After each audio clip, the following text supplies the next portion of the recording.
हैं। हम किसी समाज का विरोध तो नहीं कर रहे। हमारे समाज की हकमारी हो रही है। हमारे समाज की जो आवश्यकता है उसकी बात कोई राजनीतिक दल नहीं कर रही है। तो हम सामाजिक बैनर तले अपने समाज के उत्थान की बात की, इसमें तो कहीं कोई दिक्कत नहीं होनी चाहिए मेरे हिसाब से। अच्छा, बहुत सारे एक्सपर्ट है, बहुत सारे लोग कह रहे हैं कि आप केवल वोट कटवा पार्टी बनकर रह जाएंगे। सर, कहने वालों का मुंह किसने रोका है? ये तो 2020 का चुनाव परिणाम बताएगा कि हम वोट कटवा थे या बिहार में राजनीति बदलने आए थे, बिहार की राजनीति की दशा और दिशा बदलने आए थे। ये तो आने वाला समय बताएगा।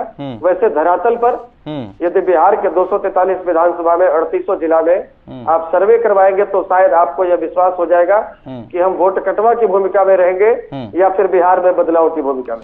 अच्छा, लोग तो यहाँ तक कह रहे हैं कि आप कांग्रेस पार्टी की बी टीम है, और कुछ लोग तो यहाँ तक कह रहे हैं कि आप एनडीए से अगर ऑफर आए तो आप उनके साथ मिल सकते हैं।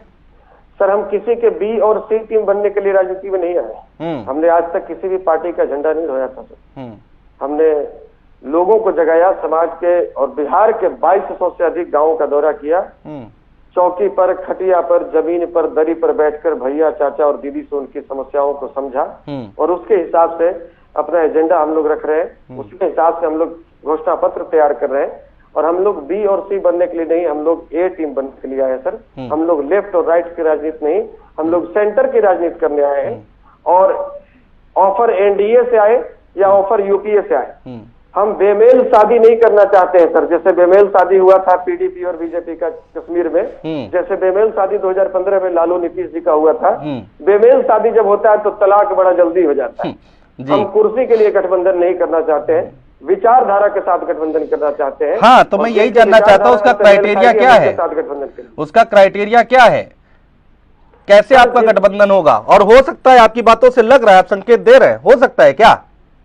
सर, जिसके पास बिहार में विकास को लेकर कोई विजन हो, बिहार में रोजगार को लेकर विजन हो, उनके पास रोड मैप होनी चाहिए।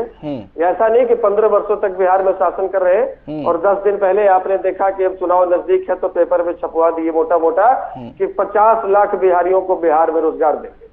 तो हमें तो उनसे पूछना चाहिए, बिहार की जनता को पूछना चाहिए कि पिछले 15 वर्षों में आप क्या कर रहे थे, और यदि आप रोजगार देंगे तो आपके पास उसके लिए रोड मैप क्या है, और यार यदि रोड मैप नहीं है तो क्या आपने बिहार के 11 करोड़ जनता को जो